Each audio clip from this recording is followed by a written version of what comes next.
Ikaw ang problema ko. Sigurado ako, may kinalaman ka, kaya hindi ako natuloy sa trabaho. Marga, tama na. Wala akong alam sa sinasabi mo, Marga. Kaya pwede ba? Huwag kang gumawa ng iskandalo dito. Huwag ka nang magsinungaling. Sigurado ako, sinabihan mo yung papa mo para hindi ako matuloy sa trabaho. Wala akong sinasabing ganyan kay Papa. Kung hindi ka man natanggap, hindi na namin kasalanan yon. Baka sadyang hindi sila tumatanggap ng taong kilala ka lang kapag may kailangan. Marga, paano na yan? Malapit na ang finals natin. Pero hindi ka pa rin tinatawagan sa in-applyan mo. Saan ka na mag-OJT niyan? Yun na nga rin ang inaalala ko. Paano kung di ako tawagan ng kumpanya? Saan ako mag-a-apply ulit? Sinabihan naman kasi kita na yan ang unahin mo at wag yung boyfriend mo. Oo na. Malay ko ba naman kasi na mahirap makapasok sa kumpanya na yun. Ang pagkakaalam ko kasi, masyado silang mahigpit sa pagpili na mag-OJT sa kanila.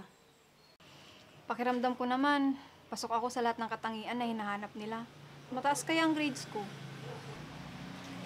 Masyado ka naman kasing mapili. Eh kung doon ka na lang kaya sa kumpanyang pinapasukan ko, eh di sana tanggap ka na agad. Alam mo naman, na matagal ko ng pangarap makapag-training sa kumpanya na yun. Kaya hindi ako susuko. Sa bagay, ikaw ang bahala. Basta kapag wala ka ng ibang pagpipilian, sabihan mo lang ako ah. Oo, Emma. Oh, Emma, anong iniisip mo? Naalala mo si Lovely? Yung nakwento mo na classmate mo nung high school? Ah, oo. Bakit? Anong meron sa kanya? Diba naging malapit kayong magkaibigan dati? Ah, oo. Pero, weirdo kasi yun. Laging inaasar ng mga klase namin, kaya humiwalay na ako. Teka, bakit mo ba siya biglang nabanggit? Diba doon nagtatrabaho yung papa niya sa kumpanya na gusto mong pasukan? Baka matulungan ka niya. Oo nga, no. Ang galing mo talaga. Total, naging malapit din naman kayo, diba? Sige, susubukan ko siyang i-message sa social media niya.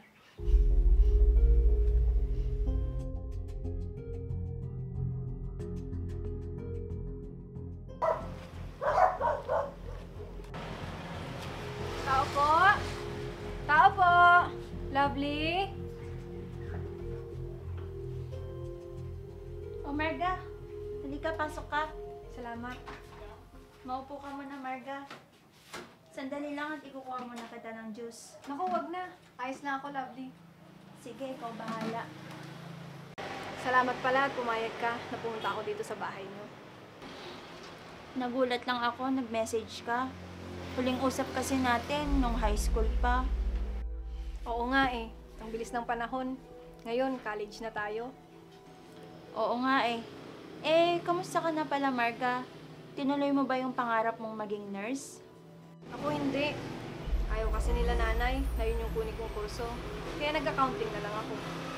Ah, ganun ba? Sayang naman.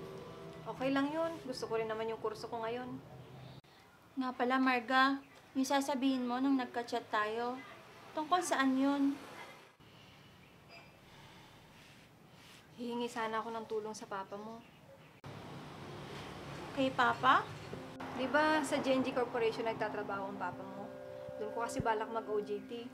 Pero hanggang ngayon hindi pa rin nila ako tinatawagan. Kaya lang. Sige na, Lovely. Matagal ko ng pangarap mag-OJT doon. Pumipili din kasi sila ng mga nakapag-OJT doon na makakapagtrabaho pagkatapos graduate. Sige, sasabihin ko kay Papa. Pero Marga, hindi ako mangangako na may ipapasok ka ni Papa, ha? Naku, maraming salamat, Lovely. Hanggang ngayon, ang bait mo pa rin talaga.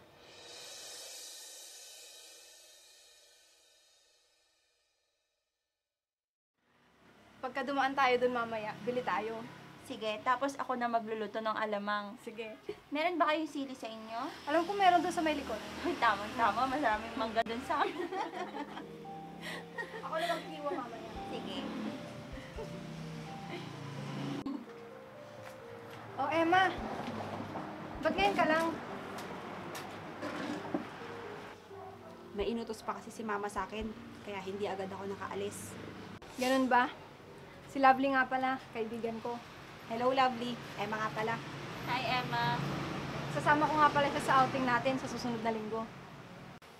Ha? Akala ko malalapit lang sa'yo ang inimbitahan mo. Ano ka ba, Emma? Magkaibigan na kami ni Lovely ngayon, kaya malapit na rin siya sa akin. Ah, ganun ba? Nga pala, Marga. Kamusta na yung apply mo para sa OJT? Nakausap na ni Lovely ang papa niya. Sasabihan na lang daw ako pag ayos na. Di ba, Lovely? Oo. Sabi sa akin ni Papa, mag-antay na lang daw si Marga ng 1 linggo para tawagan siya ng HR ng kumpanya. Ah, ang galing naman. Siguro mataas ang posisyon ng papa mo doon, no, Lovely? Nako, hindi naman. Malapit lang talaga si Papa at nung may-ari ng kumpanya. Magkababata kasi sila. Ah, kaya pala. O ano? Magkukwentuhan na lang ba kayo o aalis na tayo? Tara.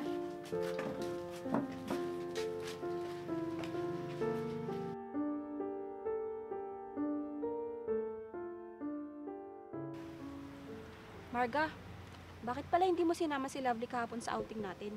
Ha? Invited ba siya? Oo, di ba sinabi mo na isasama mo siya? Dahil malapit na kaibigan mo na rin siya? Ano ka ba? Sinabi ko lang yun para maniwala siya na kaibigan ang turing ko sa kanya.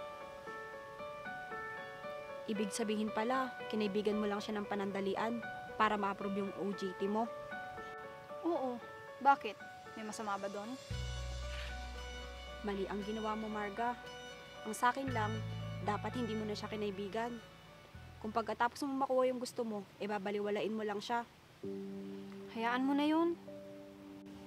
Hindi naman pupunta yun dito sa bahay para sabihin sa akin yan. Paano kung bawiin nila yung form mo?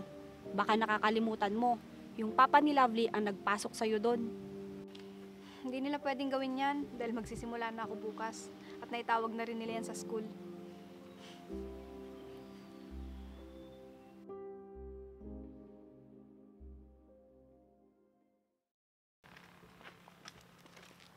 Marga, huwag mo na kaya ituloy yung binabalak mo. Hindi, Emma. Sigurado ako may kagagawan si Lovely kaya hindi natuloy yung OJT ko. Lovely! Lumabas ka dyan! Lovely! Bakit ka ba sumisigaw, Marga? May problema ba? Ikaw ang problema ko. Sigurado ako may kinalaman ka kaya hindi ako natuloy sa trabaho. Marga, tama na.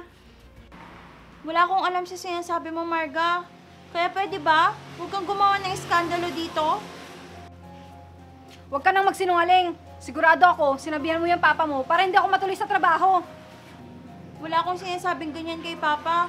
Kung hindi ka man natanggap, hindi na namin kasalanan yon.